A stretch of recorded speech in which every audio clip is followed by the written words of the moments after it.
what is up to all of the Passel out there. And we thank you so much for listening to us and being part of the community. We love our possum friends. Find us at the Expo. We're very excited to be at the Expo. And 63 days until kickoff. That is just so much fun. So we're going to cover the NFC East today, get you guys ready for the drafts. Josh, Billy, what's up? All right. I'm actually going to go ahead and just hijack this conversation for just a second. I'm real hot about this. This happened 2 days ago. I just want to ask you guys some questions. So what time would be your cutoff for, like, you're going to go ring your neighbor's doorbell? Like, what would be your cutoff time? I would never ring my neighbor's doorbell. Okay, well, thanks, Joe. Helpful answer. Give me a time, Bill. I would say like 7:30. Okay, earlier than my research has shown so far. Okay. If you knew that person had a young child, not quite a newborn, but a baby, what would that timeline be at that point? It probably would be like dinner time, just because I know they would be there, and then that would be the end. 10 p.m. There it is. Thank you, Joe. All right. Well, I had a neighbor ring my doorbell at 9 p.m. a couple nights ago, and I have a baby and 2 barking dogs. If you ring our doorbell, the dogs bark. They know that. They've lived next to us for a while. Okay. And this man had no need to ring the doorbell. For one, I was standing in the backyard at the time. Like, I was literally watering my lawn, which they knew about because I just got a retaining wall done. And that's kind of the caveat to this, was they wanted to throw trash in my dumpster that was sitting out front. And they decided to ring the doorbell at 9 p.m., not any time before that. And I just wanted to know, am I the asshole for coming out hot and saying, do not ever ring my doorbell at 9 p.m.? And then asked him what he wanted. And he was like, I was just wondering if I could throw some trash in there. I was like, no, please don't do that. It's dirt. It's literally only dirt. They're going to use the dirt for other things. Like, I mean, honestly, bad job on him. You just throw it in there and don't ask or say anything. You just throw it in 100%. There, and you're just always left to wonder how that, desk chair got in there. Like, that's it. I mean, I would 100% agree with you, but man, I felt like I was the asshole after that. I disagree here. I think you did the right thing. At 9 p.m.? No. Yeah, dude. I don't know. It's your baby. You had it. Deal with it. Oh, Joe, I can't wait till, if you ever have a child, I am coming to ring your doorbell at 10 p.m. Please do. I'm just going to make sure. My baby will answer the door. Man, he's just going to be built different from day one. All right, man, I'm sorry. I had to get that out. I was heated from it. Still been heated from it. It's been a couple days. No, you should not. You should not be going over people's house that late at night. Joe, you would not do it. You're just being devil's advocate all of the sudden. No, absolutely. No. So I would go dump trash in like a business dumpster all day. No problem. Sure. My neighbor had a dumpster. I'm absolutely asking them. And I do shit late. I mean, I power washed my patio at like 9 o'clock last night. So to give you the caveat to this, the dumpster's been there for like a week. Like, they could have done that at any time. No, who cares? Throw the shit in the dumpster. It's all going. Like, the whole thing is moving. My buddy Georgie asked me day one, can I throw something in your dumpster? And I was like, I'm pretty sure it's dirt, man. I'm sorry. So, like, I get it. I want to throw some stuff in there. I have plenty of trash. Like, I mean, everybody does. Think about, like, clutter and trash and just crap that, like, you need to get rid of, like yard waste. Did the dumpster people tell you nothing but dirt in this dumpster?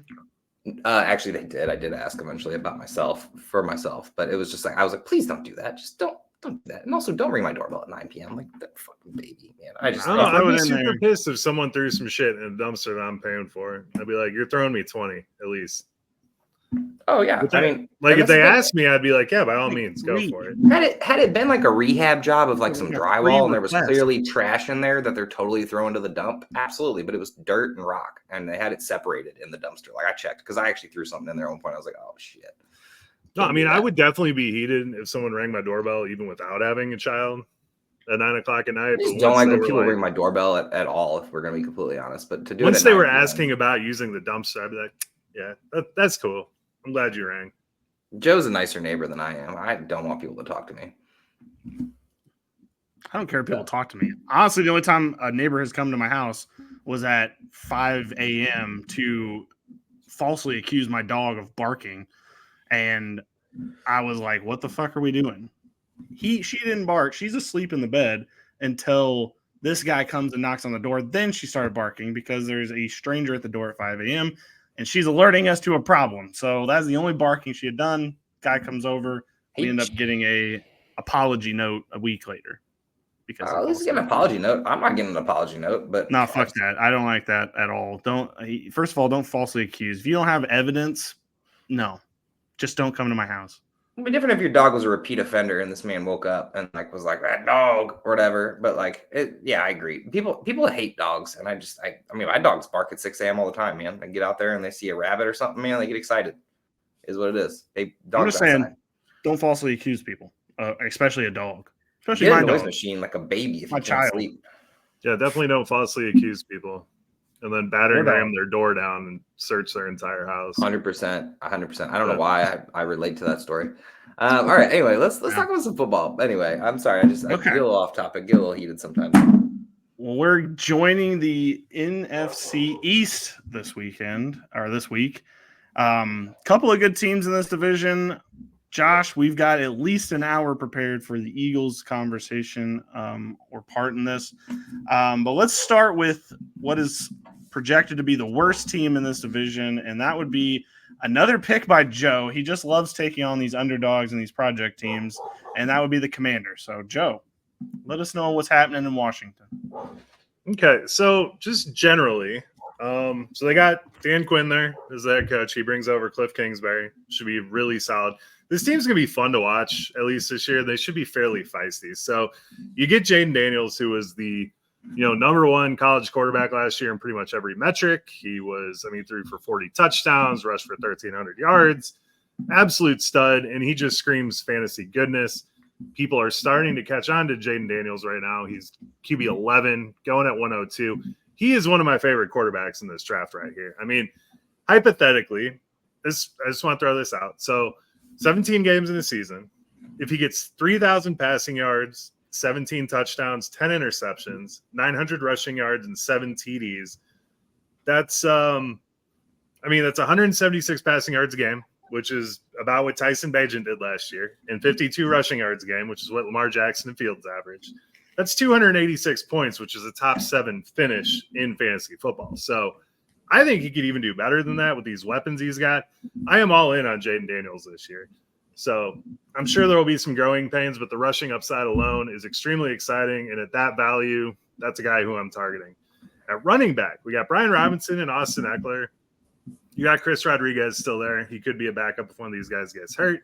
But I think what we're dealing with is Brian Robinson starting the season as the number one and Eckler coming in on passing downs.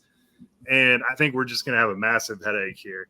Now, both of these guys are really good value. We got Eckler at running back 39, Brian Robinson at running back 30. They're basically free running back picks. I mean, they're your RB3, RB4. So you get a great value. Now, if Brian Robinson gets hurt, I think Eckler just takes the backfield, gets 80% of the work off the top. If Eckler gets hurt, I think we're going to see, Chris Rodriguez and McNichols come in. I don't think Brian Robinson is just going to take all of the work. I don't think it works that way. So Brian Robinson, good value. If he runs with the job, great. He's not exciting at all. He's not the pass catcher. I know everyone thinks about that 80-yard touchdown he had last year on the reception. Eckler's your guy that's going to be doing that. So both of them have value this year. And then the fun part is McLaurin and Dotson. I think we have big bounce back seasons from both of them. My question for you guys after I run through this is how many more chances? Is this the last chance we give Terry McLaurin? Because I know he's a friend of the show. But if he doesn't do it this year with Cliff, I really think that Terry McLaurin is one of those just like underappreciated guys. Like, man gets 1,000 yards every season, and it's just like he's not doing it.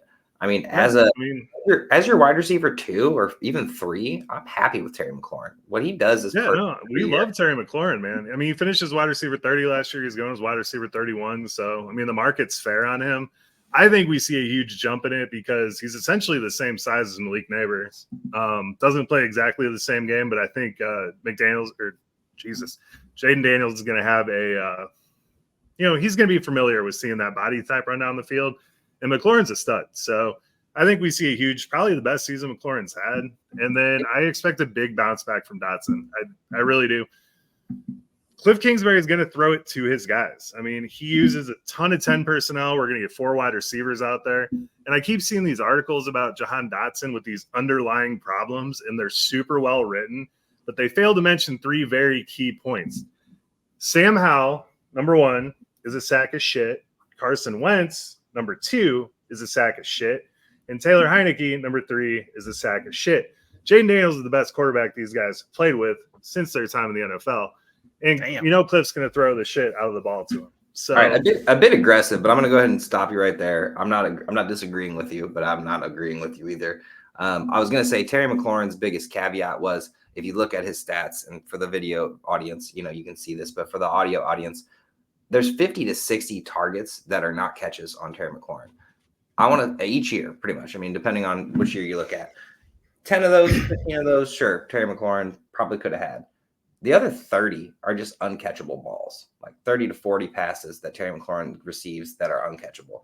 If he gets an accurate quarterback, you're looking at 1,200, 1,300 yards, a couple more touchdowns possibly. I mean, and then Dotson, I feel like is completely just untapped talent. He, like Joe said very rudely, did not play with any good quarterbacks at this point, but he did get some touchdowns, which is pretty exciting for a guy who's only gotten 500 yards in a couple games. So, no, the sky's the limit for these two, and the price tag is just so cheap. Yeah, it's ridiculous. I mean, Dotson's wide receiver 63, going 133 overall, so 11th, 12th round, snag him. McLaurin, he's going 3rd, 4th round, so he's still up there, but he's a very solid guy. I'm just saying, if he doesn't do it this year, I'm out on Terry McLaurin, because I've been a Terry McLaurin truther for way too long. But love these guys here. They got Luke McCaffrey, Christian McCaffrey's little brother, coming in. Now, interestingly enough, in camp, they were using him a lot out of the running back position. So it's really interesting. So if you're running that 10 personnel, you can run McCaffrey back there and give him the ball right out of the backfield on some end arounds and stuff is where he was running. So I think he gets on the field right away. And I'm not saying that's going to be great for fantasy, but if you're in a best ball in a really deep league, not the worst guy to have. So then we got Zach Ertz, who followed Cliff Kingsbury over from the Cardinals. He's healthy now. He's going as tight end 37. And his time in Arizona, he had 115 targets, 108 targets, and 86 targets under Cliff Kingsbury. So Ertz, honestly, I'm pretty high on as a late tight end. You're tight end 2, tight end 3. Very solid. I know everyone's really high on Ben Sinnott out of Kansas State. He's more of like a fullback type guy. He is not a blocker at all. So they pretty much drafted him to be a pass catcher, but I think this is Ertz's job right out of the gate here. So it should be fun to watch. And then on the defensive side, Dan Quinn brought over Dorrance Armstrong and Dante Fowler from the Cowboys. Love Dorrance Armstrong this year. Lawrence and Parsons kind of took all the snaps. So Armstrong was pretty solid in the work that he got. He was getting like 40%, 30% of the snaps. Now, I mean, there's no one else on this roster. He should be getting closer to 100, 80 to 100 snaps. He should have a full plate, and he's essentially free. I mean, I know some people are on him, but not a ton of them. John Payne, Jonathan Allen are always solid in the DT positions. There was talk they were going to trade one of them once they got Jazar Newton, but he has the Jones fracture in his foot. We don't know if he's going to play this year. So kind of a wasted pick for them at this point. They brought in Frankie Louvu, who's an absolute stud, and an aging Bobby Wagner, who's an absolute stud. And they really like this kid, Jordan McGee. The coaching staff has been raving about him. So if Louvu or Wagner were to get hurt, McGee would be solid, but he's a great pickup for Dynasty right now. Jeremy Chin, we're hoping for the bounce back, baby. Give me some Jeremy Chin here. I love it in this scheme. And then everything out of camp is Quan Martin is your free safety on this team. He's your other safety. Everyone's drafting Derek Forrest to be that guy, but everything I'm hearing is Quan Martin is that dude. And he looked really good this year, especially in camp. Looked good at the end of last year. He had the around the back interception pick 6 in camp. So that was fun to watch too. What do you guys think about this team? I want to circle back all the way to the beginning. I just want to caveat the Jaden Daniels thing. And it's not that I don't think he can be good. He's got all the talent in the world around him. I think he has the opportunity. Just want to temper expectations. The man's a rookie and a mobile quarterback. Yes, like he can throw the ball. He's probably coming in a little bit higher end than some of these other mobile quarterbacks that come in that still need to work on their throwing mechanics. I just want to come in and say this is a rookie quarterback. I don't want to say he's not going to do good. I just don't want to say that. Okay, let me steal that from you and go all the way back to the start and counteract. Oh, here we go. I know you're not an Anthony Richardson guy, but I'm seeing way too many of these people on Twitter being like, oh, hot take, Anthony Richardson's going to be the QB1. What has Anthony Richardson done in the NFL that Jaden Daniels hasn't done? Like, No, they're 4 the same. games They're where the he was same hurt person. for 2 of They're them. the same person, and I feel the same So way. you can make the same argument for Jaden Daniels, who arguably has a better receiving core than him. I'll tell you what you do in your fantasy drafts. When you go in there, you wait on quarterback. And with the way these boards are falling, you take Jaden Daniels and follow it up with Brock Purdy. You are set for quarterback the entire year. It's safe and salty, safe and spicy, even. Those are your 2 quarterbacks, and that's how you win your leagues. Jaden Daniels is going to be awesome. Okay. Well, I mean, I think you're right, Joe. Josh, using an injury to make your point is like injuries can happen to anybody. What injury did I make to? That's what okay. So Anthony Richardson was doing just fine. I didn't he got say hurt. Anthony Richardson. Joe said Anthony Richardson. No, I said you said he reminds you of him. That's what you said. Not. Joe said it. No. Okay. Don't come at me. Don't come at my throat. First of all, we need to play back this tape. Like everybody on the podcast, rewind 45 seconds ago to when Josh said he's reminding me a lot of Anthony Richardson. I never said those words. Okay. I would love for you to rewind the tape. Actually, we can pause right now and go back, and then we'll start over again. Publish this. We'll go back and listen to it and refire. All right, we're going to rewind all the way back before Josh's story. No, I'm just kidding. No, fine, fair enough. I don't even have an argument to either way on that one. I think Jaden Daniels in a rookie is what it is. I wouldn't trust it, but you can do what you want. As a backup quarterback, I'm all for it, but I just don't come at that and say that that's your number one if you're in a 14-man league and you're like, I'm comfortable. I don't even need to draft a backup. I like the idea of what Joe said, grab 2, be safe. Like that's a be safe moment for sure, but I would just caveat with like, don't put all your chips in one basket with Jaden. That's fine. I want to go back to when Jaden Daniels was in college, so I'm going back even further than both of you. We did see that he tended to lock into 2 targets on the team for LSU this past year. One being Malik Nabers, obviously 1,500 yards, 14 touchdowns, and then Brian Thomas. Too many people with like very similar names. Brian Thomas, who was 1,100 yards for 17 touchdowns. And then there was really nothing else on the team. He didn't really throw it to any of the running backs. He stole a lot of the running backs' rushes in college because he was running himself for 1,100 yards en route to a Heisman.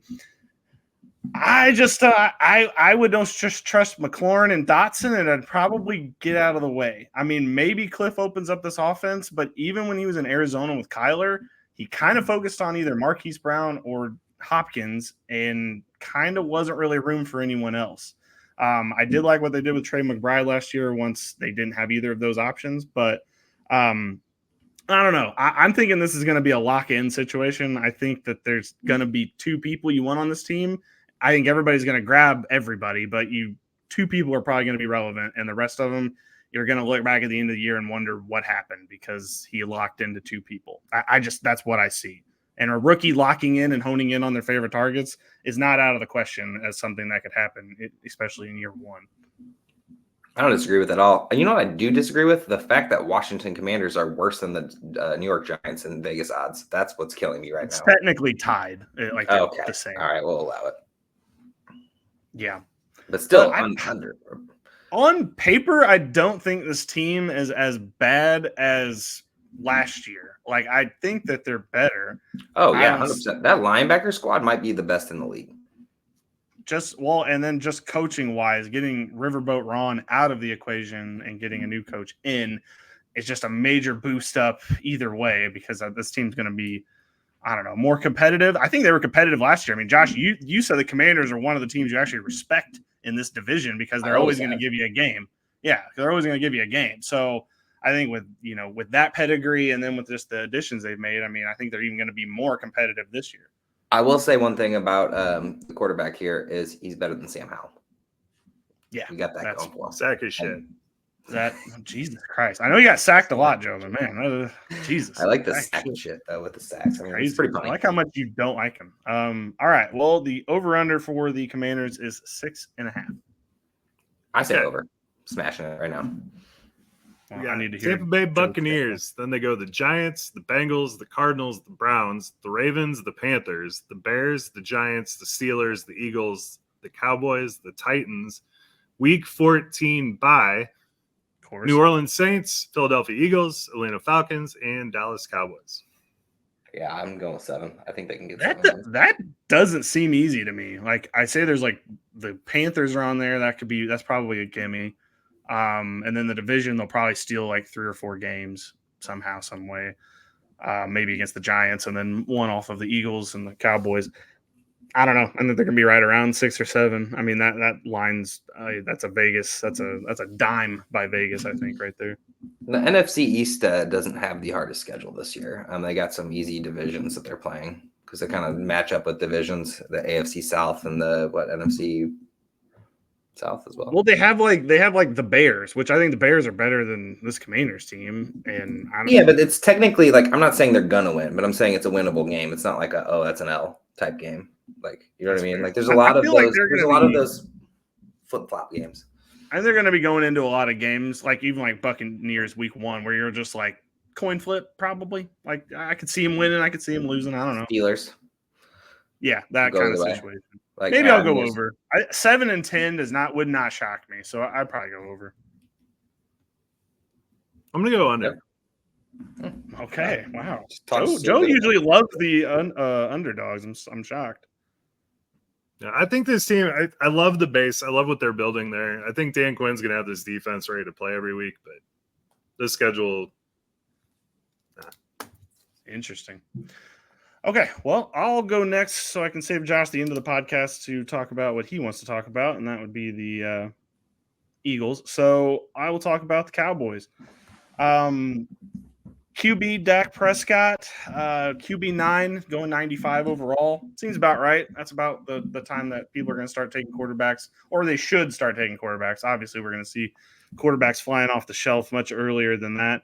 I think you're just pretty convinced that with CeeDee Lamb healthy, you're going to get a convincing number out of Dak every week, and enough that is going to make you feel confident putting him in and not even, set and forget kind of thing. The one concern I would have is the contract situation.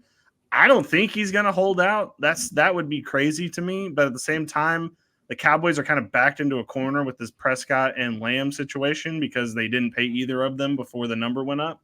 So I guess we're going to hear about that before training camp, or we're going to be hearing about it all season. And ESPN and all of the other NFL shows are just going to be shoving it down our throats about judging whether they deserve contracts after the season. So yay, hooray. Can't wait for that. So please, God, please figure this out before we get to the season.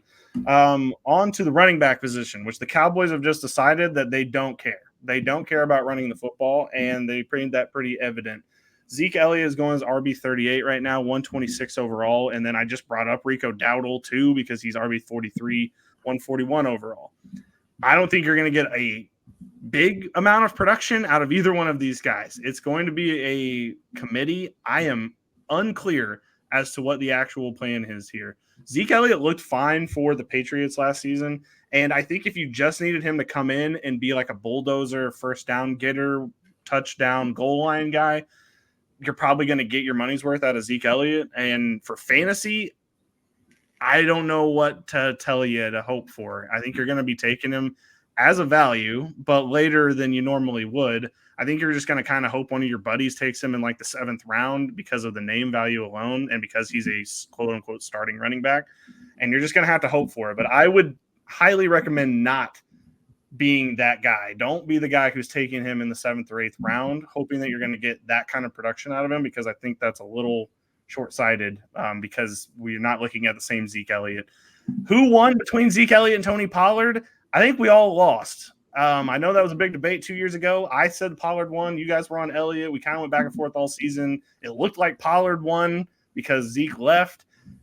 I'm going to call it a big wash. I think we all just lost because neither of them really have proven that either of them won the last 2 seasons just based on what we've seen. On to the wide receivers. We got CeeDee Lamb, who's going as wide receiver 1, going number 2 overall right now. Yeah, really can't argue with it. The man was force-fed. He was the epitome of what you want in a wide receiver. He had so many targets last season that it was awfully ridiculous, some of the stats he was putting up just based on the volume he was getting. But it was because they didn't have a number 2 on this team. So we're looking for who that number 2 is going to be.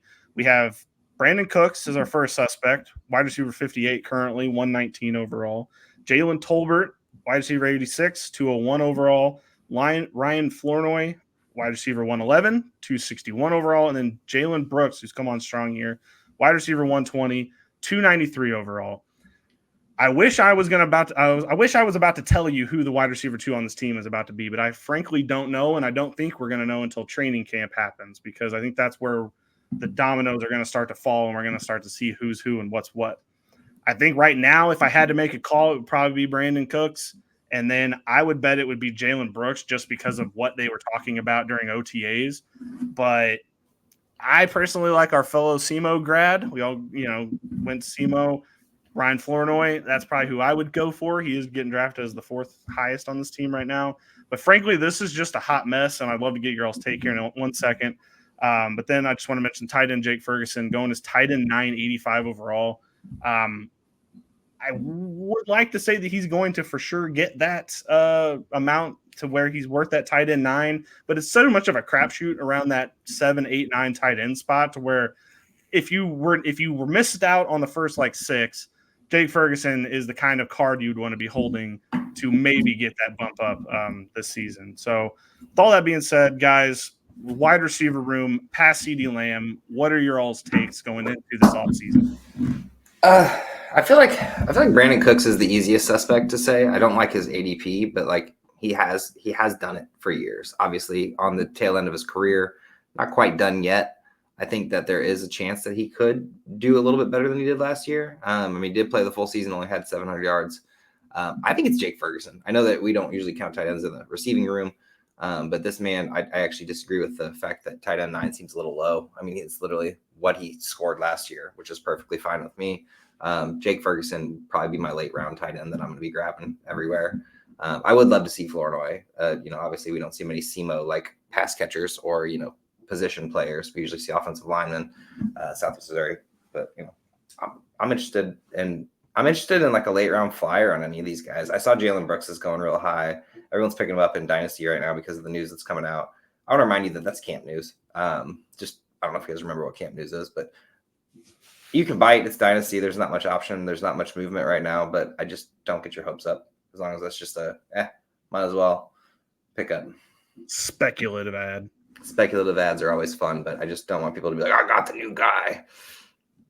Yeah, probably not going to be the new guy, but he is different than the rest of the guys on the team. He's more of that big-bodied receiver on the outside, which I think would be pretty cool. Brandon Cooks looked pretty good at the end. The second half of last season, he kind of came on, so I could see some value being had there.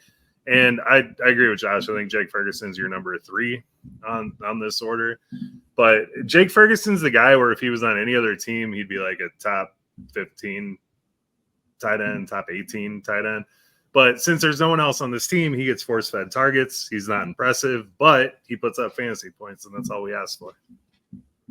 So, this situation kind of resembles the Rams a little bit, whereas we have the wide receiver that gets a ton of targets, doesn't have, anybody behind him with the Cooper Kupp situation. CeeDee Lamb's in that bird dog seat this year.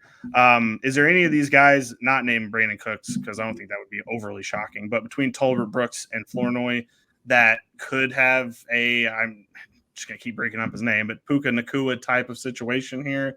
I said it was going to be Flournoy, but is there a guy that we should be looking out for in that department? If it's on this team, it's got to be Flournoy, right? Because none of these other guys have had chances, right? They're not. It's not like, oh yeah, other than Brooks, but yeah, right. Yeah, I don't think they really have any other rookies that are going to be standout to me. Yeah, Puka's definitely a shoot for the moon situation. Flournoy is interesting because he does not drop the ball. That is he is safety valve. If there was ever safety valve, I could actually see him taking some away from Ferguson later in the season if he does get on the field. But I don't know. I have my eyes on Brooks. I'd pick Brooks up. He's athletic. He's the alpha type wide receiver body build. So I don't know. Yeah. And I'm sure we'll hear more when we actually start getting the pads on and out on the field to see kind of who the depth chart's kind of breaking for. Because this situation, I think, is wide open. I know Brandon Cooks is a name, and we all have liked him in the past, and he did show some signs last season. You are correct, but I do think that 2 spot is wide open for somebody to go in there and thoroughly grab.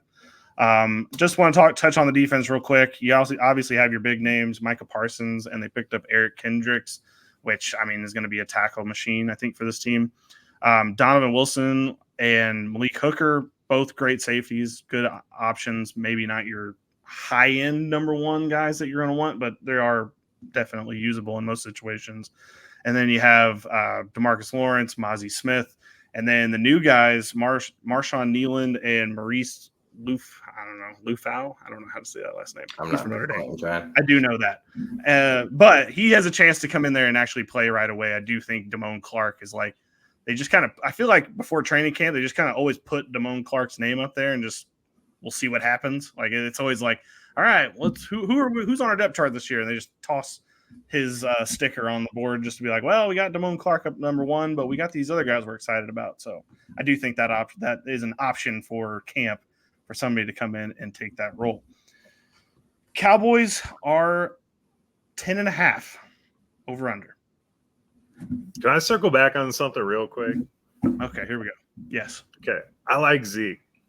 Oh, okay. Yeah. I forgot to tell you, actually, other than wide receivers. No, you're good. You're good. I totally agree with your assessment of the Zeke situation, but I actually kind of like him this year, especially his pass catching. I mean, I just like the value. Yeah, the value is pretty good. insane. So if you could get him like RB3, that'd be pushing RB4, and just, I mean, I just like the way my teams turn out way better wide receiver early this year. So I'm waiting on running backs, and Zeke's always just sitting there, and I'll be like, yeah, that'll be solid. So you just don't want him as your starting one or two. Like if you're doing the no running back strat and he's your number two, you're going to have a bad time. Like, yeah, there's two. It's not a solid foundation to build your team on, but I do think he could have some solid value this year. And real quick, the guy in IDP, Sam Williams, I hope we see him get some extra snaps now that Doris Armstrong's out of there, because he looked pretty good with his chances given. We'll see. If you get Zeke in the 12th, I feel great. If you're one of the people, because our league, we have a name of a sheet of stickers. So if you see the name, you're going to be like, oh shit, he's okay. And then you grab him. Exactly. You have somebody grab him in the 7th or 8th round, which I guarantee is going to happen, especially with leagues that draft like we do with a page of stickers. I honestly just think he'll go that way. A lot of beer. Anyway. I think he's just going to go that way anyway, because it's name value, man. It's Zeke. Yeah. He's back on the Cowboys and he's the only one. So like, that's what everybody's going to think in their brains. And it's fine. I understand that. And there's a possibility that happens, but all news that's come out is saying that it's going to be a committee. And I mean, we haven't seen the Zeke that we've seen of years late. So, I mean, it is a end career Zeke. He's still good. He's just not as great as he once was. Yeah. The one old running back I will endorse this year. Wow. I endorse Eckler too, man. That's true. You're weird. Wow. Maybe you're growing up, Joe. Isn't that wild? No. Nope. Take me back. That's true. Leo's made it into his 50s and he's still, on the 25 train. Anyway, 10.5, Joe. Speaking of ages, 10.5 is what the over-under is. Jesus so Christ. What do we got? We got the Cleveland Browns, the New Orleans Saints, the Baltimore Ravens, the Giants, the Steelers, the Lions. Bye week 7, 49ers, Falcons, Eagles, Texans, Commanders, Giants, Bengals, Panthers, Buccaneers, Eagles, and Commanders again. They got the worst end of the schedule of the NFC East. They got to play the Ravens and the Texans and the Lions. Well, they won the East, right? Because the Eagles. So I mean, I don't think they're winning 10 games. I don't think that at all. I always say that they're not going to, but then they do. I'm going to go under just because I hate the Cowboys, but they easily could. Wouldn't bet on it though. I feel indifferent about the Cowboys, but I just this team is not built to win. They didn't do anything to make this team win. That's the biggest problem. The fact that they're about to pay their two best they haven't even paid their two best players yet. This is such a horrible situation. Well, yeah, that's true. But like this is such a horrible situation for a franchise to be in, and it couldn't happen to a more loving franchise. Am I right? Like that this shitty situation's happening. Plus their line's going to be worse this year. So I'm probably going under. I'm going under, and I honestly, can I be real? I think they're going to be fighting for 7 wins. Like, I would not be shocked at all. Like, maybe the refs or the NFL want to script write the shit out of this to make them better, but on paper, Hell no. I think they're They probably have fighting like down. 6 primetime games too. We Yeah, know I mean, Jerry's they're- going to get the separate salary cap for the Cowboy pass, like, or the quarterback pass. Something's like, I gonna don't know, happen. November 8th, right before the trade You deadline. said it right, for the Cowboys. Yeah. No, for something's the going to Cowboys. happen here because on paper, this team's not winning 11 games. They're not winning. I don't think they're winning 9. Like, I think we're fighting down where the Commanders and the Giants are. I mean, Giants, we'll get to that in a second. But, yeah, I don't love anything about this for the Cowboys. So, yeah, under. All Poor right, well, Cowboys. I guess All right, that Josh, brings me to my hour. Okay, so as everybody knows, the Eagles fell apart last year at the end of the season. Injuries to Jalen Hurts and A.J. Brown basically just derailed the whole season, which is, unfortunate. A lot of rumors about A.J. Brown not returning, deleting his Instagram, blah, blah, blah. Well, A.J. Brown's back. Devontae Smith's back. Jalen Hurts is back. So let's just get right into it. So Jalen Hurts currently going as QB2 and or 3, depending on where you look at, but I think he's worth every dollar. The man doesn't miss so far since he's been starting. QB9, QB3, QB2, only gone up. So, I mean, is QB1 on the horizon? We don't know. The biggest issue here is what happens to the tush push. Jason Kelsey's gone, and Saquon Barkley comes in. So Saquon Barkley is the guy for that, right? Like, I don't know what's going to happen. This is the biggest question mark of the Eagles right now. Are we actually going to use Saquon Barkley to his fullest? What happens if Saquon Barkley doesn't look good? What happens if Jalen Hurts steals all the touchdowns? So that's the issue, I guess, with Jalen Hurts not being QB1. I think without the addition of Saquon Barkley, I think he would have been QB1 easily, especially with Josh Allen. Maybe Patrick Mahomes would be number 1. But anyway, behind him, we got Kenneth Gainwell still on the team. Boston Scott finally gone. Hopefully he ruins Giants days elsewhere. But at the moment, Gainwell, who has had a storied career, to say the least, has done nothing. A little bit of pass catching prowess, but Barkley can also do that. And then they bring in Will Shipley. So there's kind of a question mark behind who is the guy behind Barkley. Kind of see that shape out in the preseason, I imagine, not in camp because camp's not real. Anyway, Barkley going at, running back, 6 or something like that. I mean, it's pretty much right there. Mid first to second round. The thing I love about Saquon is that you can, if you have a back end pick, you can end up with Saquon and Gibbs or something, or Saquon and Puka, maybe even A.J. Brown and Saquon, which I don't know, that'd be a weird combo, but I wouldn't hate it either. And then after that, so A.J. Brown going at wide receiver, I think 6 as well. Right at the 9 spot, which is just a steal for AJ Brown. Man gets 1,400 yards back-to-back seasons and stays in that wide receiver 5 spot and can go up as well. Devontae Smith, probably the best discount of these 4 guys that you're going to get. I understand he had a okay year, 1,000 yards, 7 touchdowns. This number can go up and will go up, I think, especially with all the addition to the other wide receivers, which I'll get to in a second. But of course, Dallas Goedert, can't leave him out. Tight end 14 last year, and it's been fine. It just hasn't been great. I think, tight end 14, tight end 12, tight end 11. There's the potential there, but then he's always missing 3 or 4 games, and that's the issue. So really, I feel like he'd end up as tight end 9 or 10. But the good news about him is he's going as tight end 11. So if you ever need a sturdy backup tight end, or you just wait on the position, you are in good shape with Dallas Goedert. After that, the Eagles finally made the additions of new wide receivers. Johnny Wilson coming in, big guy out of Florida State, which, behind A.J. Brown, there's no other tall guy on the team, so it's great to see. Ina Smith, I'm not saying it, Joe. Little guy. So basically, we have the understudy of A.J. Brown and understudy of Devontae Smith. Not comparing, just saying we have backup weapons in case they are needed. Kind of going to be used in that slot around the wide receiver ends, coming around the side, and probably get some running game. And then they added Paris Campbell, who I think is actually one of the most underappreciated wide receivers. Sure, he's had just one decent career, and the Eagles always seem to get these guys on 1-year contracts. So it's really interesting to see.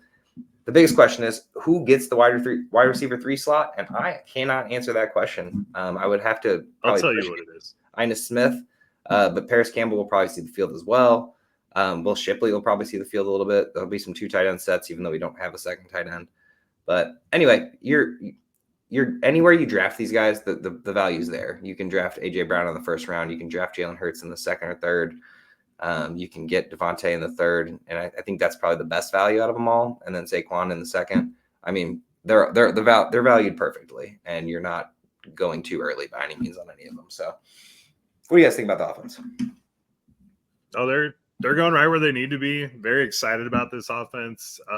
My only thought about what you said is you got AJ, you got Devontae, you got Goddard as your pass catchers. The Eagles do not throw to anybody else. So don't worry about anyone else. They're probably there for kick return duties.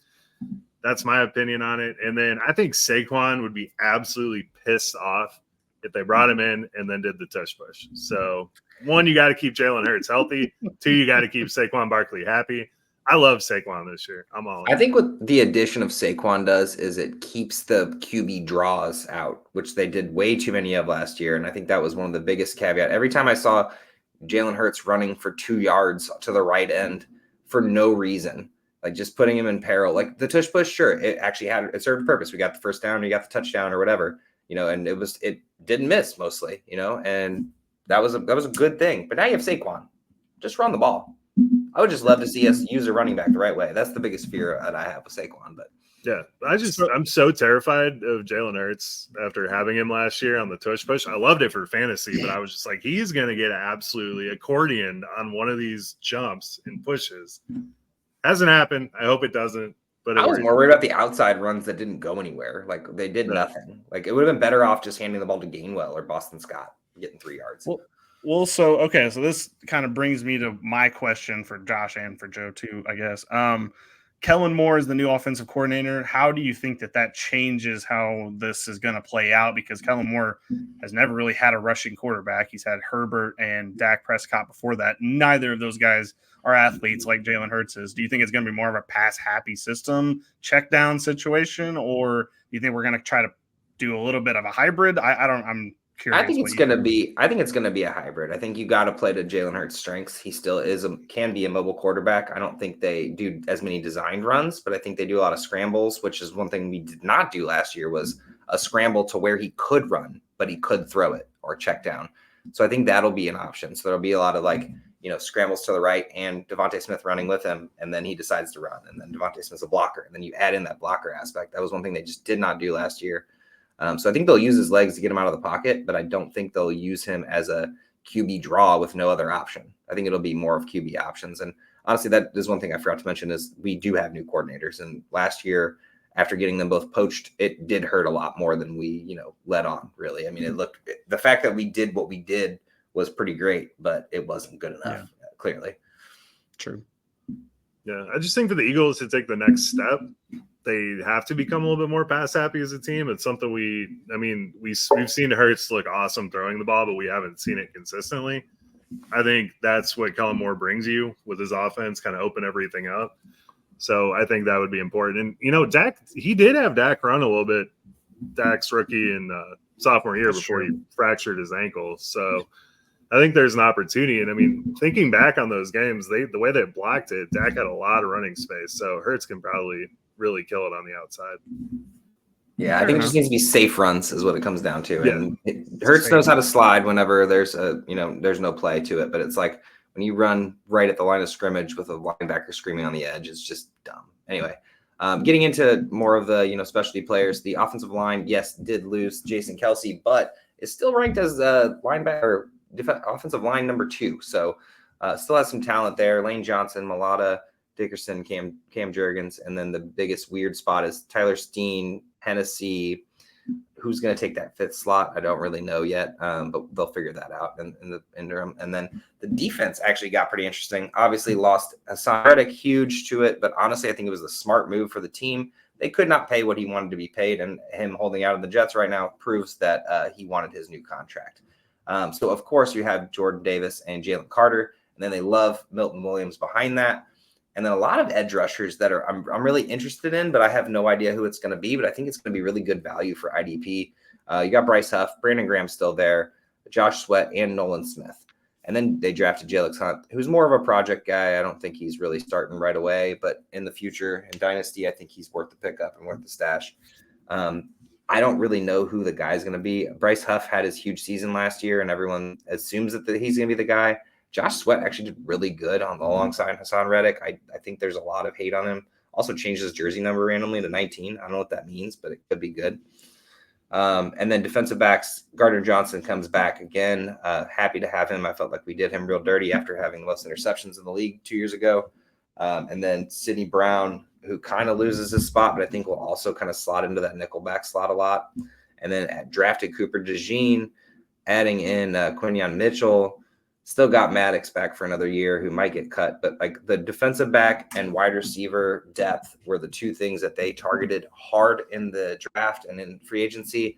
And I love everything about it. And I didn't even touch on Devin White. I'm sorry. Addition of Devin White, still got Nakobe Dean and add Zach Bond. Love the Devin White signing. We need a big play takeaway potential instead of tackles. Tackles are cool. Big plays are better.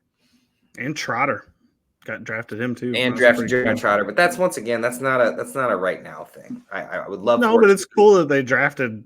Super cool. And I kept wanting them to do it, and then like every round I was like, "Come on, he's right there!" And then they finally did get him. I am excited. I'm thinking about getting a Trotter jersey because it's universal. It's true. Got multiple generations out of that one. Universal sound, man. It's true. I don't know. I think everyone's just excited on Bryce Huff because the Jets had that really annoying rotation, and I think Philly's going to have a fairly annoying rotation for these guys too. But it's like, can we get his snaps up from 40 to 60 maybe, and then good things will happen. No, that's the cool thing about Huff is he did it all on a small amount of snaps, and he was just when he was on the field, he made a difference. And so I'm excited about Huff, and he's got some speed off that edge. And honestly, Nolan Smith is one of those untapped talents that everyone just like kind of forgot about. Billy even said he was a bust at the end of the year, which I understand. Like he didn't do anything last year, but he sat behind Hassan Reddick. Like, what was he supposed to do? Take over a spot? Now he is. So I think there's a lot of depth there. Yeah, there's a sneaky Nolan Smith take that I think exists out there somewhere. Could we get the Zach Bond like year 7 breakout? I don't think he's been in the league that long, but we've been tagging him for that breakout forever. And it's gonna end up being Dean and what's his face, Devin White, pretty much playing all the linebacker snaps. They do a lot of nickel, so like it'll be 2 guys most of the time. If you get Bond down there in pass rushing situations, I think it'd be cool. I don't know. I only said he was a bust because he was taken in the first round and barely contributed. But I get it.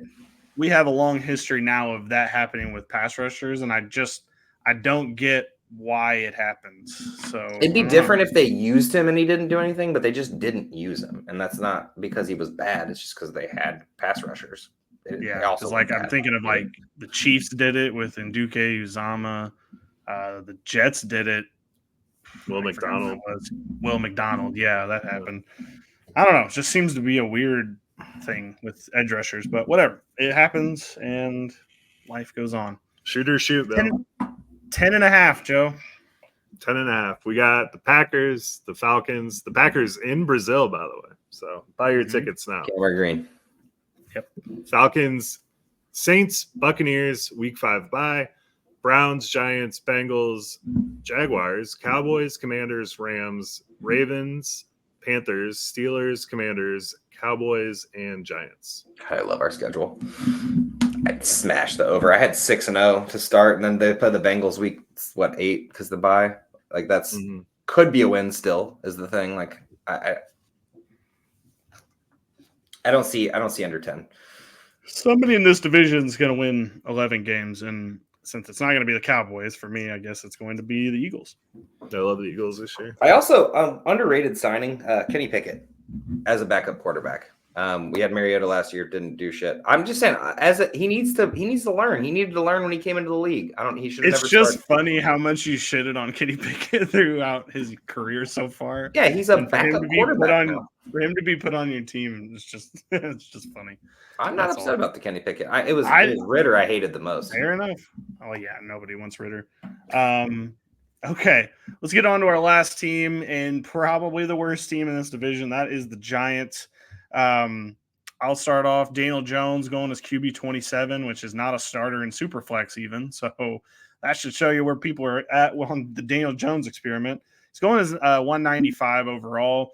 He's basically free in drafts. I will say there was a clip from Hard Knocks that came out today and said something to the effect, it was kind of a slice at the Eagles or what it ended up being, but basically was saying that we didn't pay Daniel Jones $40 million to hand him off to a $12 million running back, which is funny because that's what the Eagles are doing now, basically.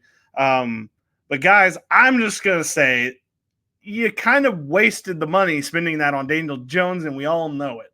So on one hand, with this Daniel Jones thing, I'm like, he's trash, and he's going to continue to be trash.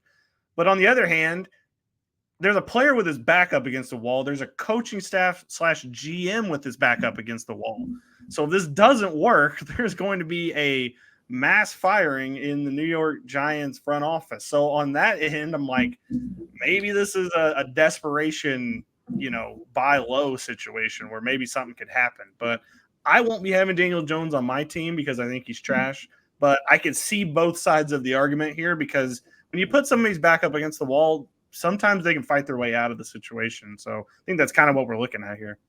The funniest thing is New York Giants fans literally think Daniel Jones is good. I don't know. I've seen so many. I don't think they do. I think they're just so stubborn about it now. Whereas the rest of us are like, what the hell are we talking about? Like, no, he's trash. So the thing about this is they have the out, so they have to back him up right now. They can't get out of him this year. They've already signed him for this year. They have a potential out next year, which is what they're going to do, and they're going to end up drafting whoever the QB1 is, probably, because they're probably going to be the worst team in football. It's a bad draft. But anyway, they didn't also address the running back position, so we grabbed Devin Singletary out of free agency. I understand he had a good year last year, but I don't understand how we're just assuming that this is going to be the fix to Saquon Barkley. Saquon Barkley put this team on his back week after week, year after year, and they replace him with Devin Singletary. The person I'm actually excited about is Tyrone Tracy, pass catching back. This is what this team's going to need. I think he's basically free in redraft. I think Singletary is running back 30, so it's not a bad dart throw either, but I just don't want you to get your hopes up about Singletary. I think everyone got really excited when they got Singletary because they're like, he's the guy. He's the only guy, which makes sense because he is the only guy. But I can't believe that Devin Singletary is going to save this team. He was on Buffalo last year, who could actually throw the ball. This team can't throw the ball. Houston last year. My bad. Sorry. He was on Houston last year. Houston last year, who can throw the ball. So either way, and then Buffalo the years before. So I just don't get your hopes up about a guy. This is a very Miles Sanders-y situation where you put a guy who's performed well in the past on a good team onto a bad team, and you're going to see him probably have some issues. So I personally will not be drafting Devin Singletary, but if you are into that sort of thing, the value is not terrible if it works. Yep. First of all, I like Daniel Jones. I don't love it, but as a backup quarterback, we saw what he could do a couple years ago. He looked okay for fantasy football, which is what we're playing. Not saying he's a good real life quarterback, but I think he can support his team. And Devin Singletary, Dable knows what he's got in Devin Singletary. That's what he used him in Buffalo for. So I think Singletary, they know what they're getting. They know how to use him at this point. So I think Singletary could be solid.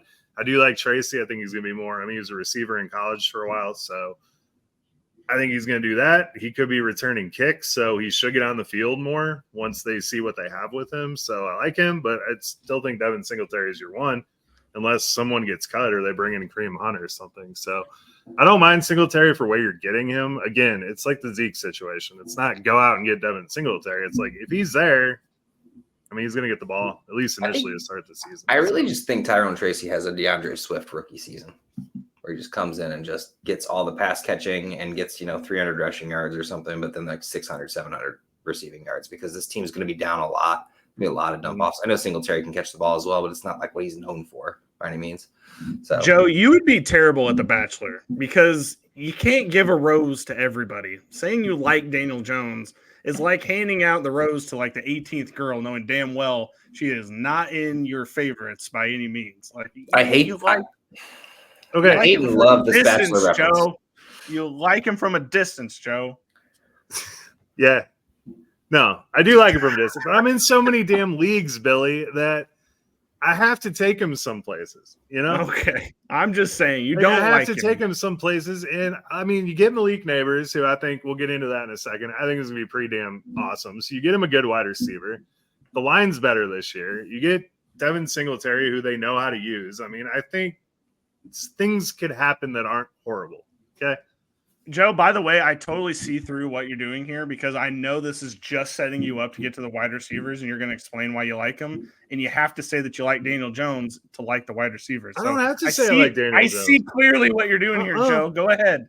Go ahead with your wide receivers. No. Daniel Jones, he could be solid. Daniel Jones has nothing to do with the fact that Malik Nabers is a stud at football. And honestly, he's going to make this team way more watchable, way more enjoyable, and actually open up other people on this team. So they're going to have to throw the ball to somebody. They are going to give him so many targets this year. I'd be surprised if he is not limping or dead by the end of the season. The Giants are going to giant. They're going to invest in a freaking Ferrari. All right, we're talking about Daniel Jones entirely too much for my own liking. So let's get on to the wide receivers, Joe. Who you guys at number one? He's talking about Malik Nabers. I'm talking about Malik Nabers. Yeah, but you're talking about Daniel Jones as well, and I hate that. Well, you take it, Josh. Let's hear it.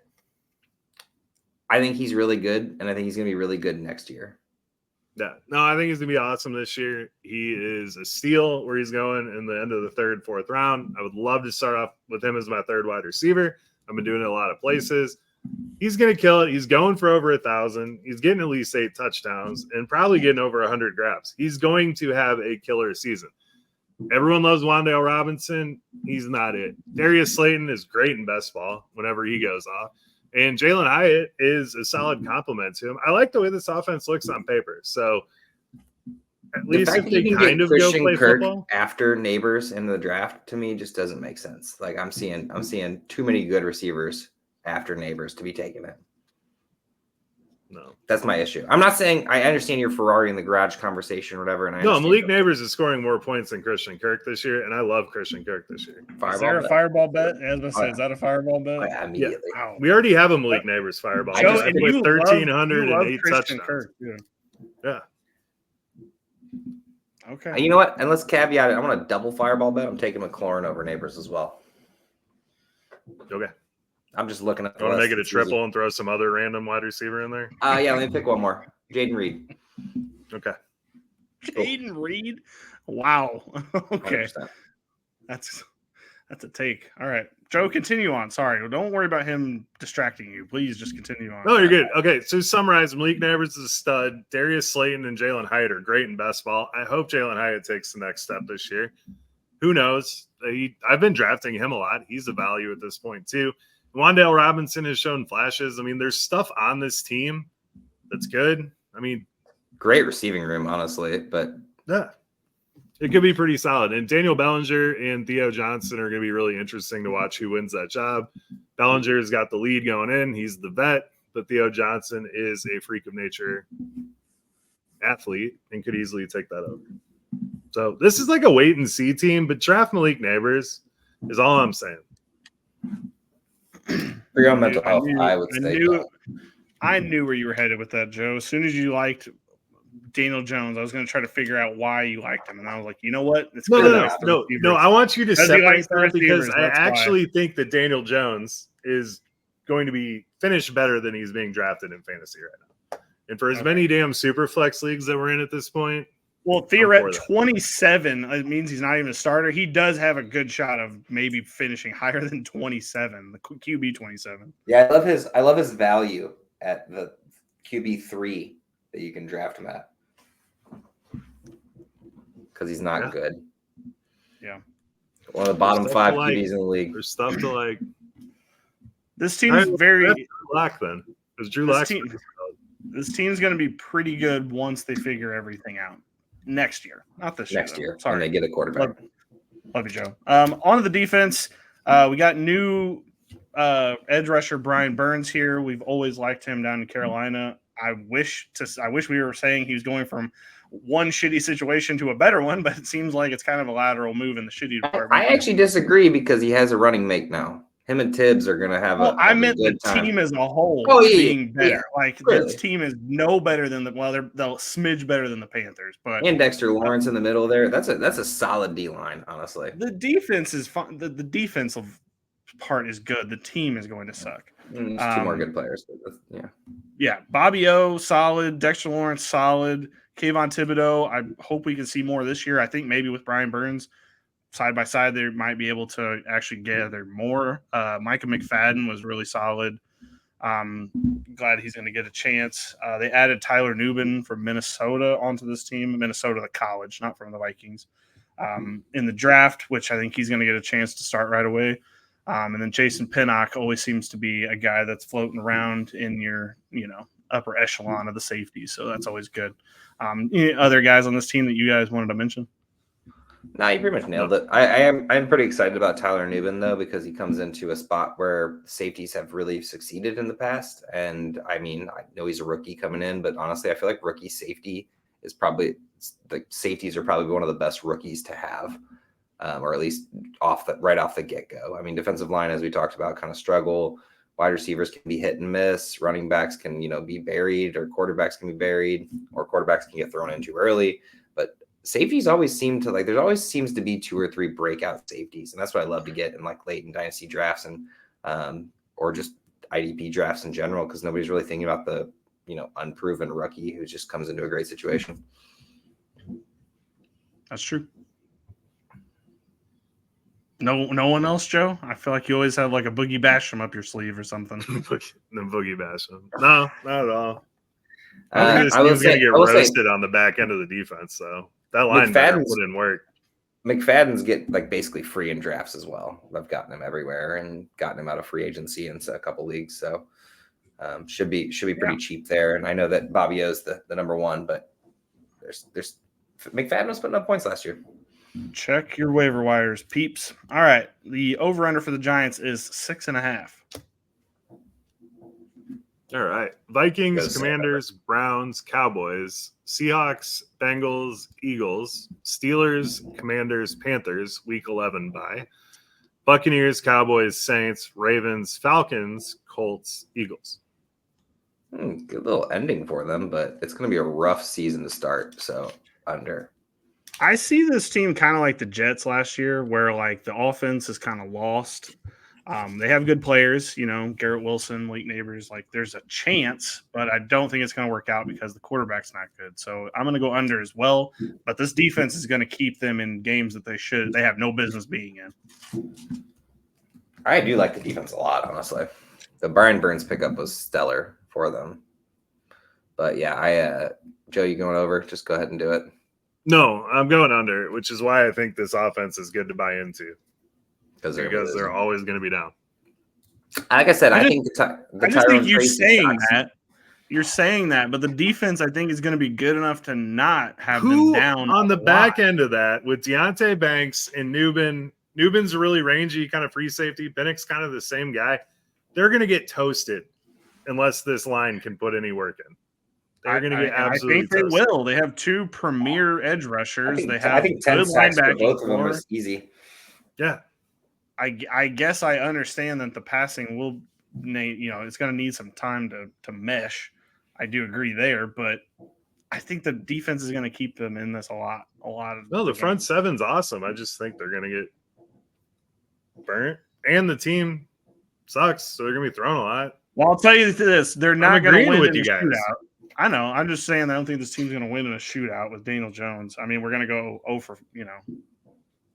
I think the score is going to be really high, but not necessarily a catch-up situation. Yeah, they suck.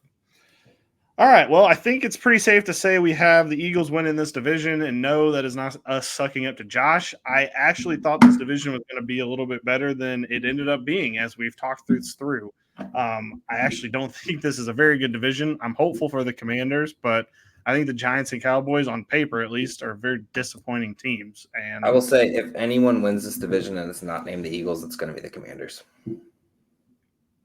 I bet you could win a lot of money if you put some money on that right now. Because probably that just, I think even there is a good bet somewhere in there where it's like Eagles, Commanders, Cowboys, Giants, like as the finish for the division. Probably could even make some good money off of just that bet alone because the Cowboys coming in third would be wild. So, yeah, that's the NFC East. Go Eagles. I honestly, we could even talk about when we get to the conference. We could even talk about, does this team get multiple teams in the playoffs? Because I think there's a interesting conversation to be had there too, because it's not great. All right. Next week, we're either talking about the North or the West. I can't remember which I wrote down on that piece of paper yet because we had to shuffle around some weeks. So just 2 more left, guys, and then we're on to actual redraft. I can't believe we're that close to that conversation. Ranking season. Crazy. Yep. It's gonna be a battle, but we got some fun things in store. Everyone out there, thank you for sticking with us this summer. I know fantasy football content this summer. For some, it can be water in the desert. For others, it can be like, who the hell is talking about this right now? Who cares? I get it. Both ends. Understand. But I'm glad that anybody out there that's listening, I appreciate you giving us your time because these podcasts are a lot of fun to do. So I had a conversation about baseball today, and I was like, man, football really just needs to get back in session. Yeah, for sure. I tried to watch soccer, but the U.S. sucks, and that's a whole thing that I wish I had never gotten. We got an argument about baseball recently. I mean, it's been awful. We need to get football back on so we can argue about that. I know, because I know the Olympics are coming up, but I feel like the U.S. wins so many of the events that the medals don't ever really feel like a competition. So that's even hard to get into sometimes. No, it's nice to just prove that we're number one every once in a while in something, because there's a couple things that we're not number one in, most of the things. Or soccer. That would be nice for that to eventually figure itself out. Yeah, we're not soccer. I don't think it'll ever happen. So we're getting there slowly but surely. I actually sold a possum shirt today too, which was pretty exciting. So anyone out there listening, go on the merch store. You can get there through the YouTube or on the IDP Plus website. Buy some merch. We love seeing people in possum shirts. I will say, whether you like our show or not, if you made it this far, you probably like it a little bit at least. Every time I wear my possum shirt, someone always says something, and it is just the funniest thing. I'm like, oh yeah, that's my podcast or whatever. I don't even think about how just random that shirt really is. It's a fantastic. Nice little possum right in front of the shirt. There's just an inside joke between all of us, why is it our mascot? Because Joe didn't like the pterodactyl, which is just upsetting to me still to this day. Possums are sweet, man. I mean, possums, we did learn a lot of facts about possums, which was nice. Hey, Joe has kept us with the facts, and I'm sure we're going to be learning a lot more about the facts. Yeah. I essentially raise possums now, so it's cool. I love that. All right. Well, I mean, Josh had a baby possum himself, so here we go. He's raising a possum. All right. With that being said, Joe, get us out of here. Good night. Thank you for watching the IDP Plus YouTube network. If you enjoyed this video, give it a thumbs up and don't forget to subscribe to our channel. Be sure to tap the bell icon to get notified whenever we upload new content.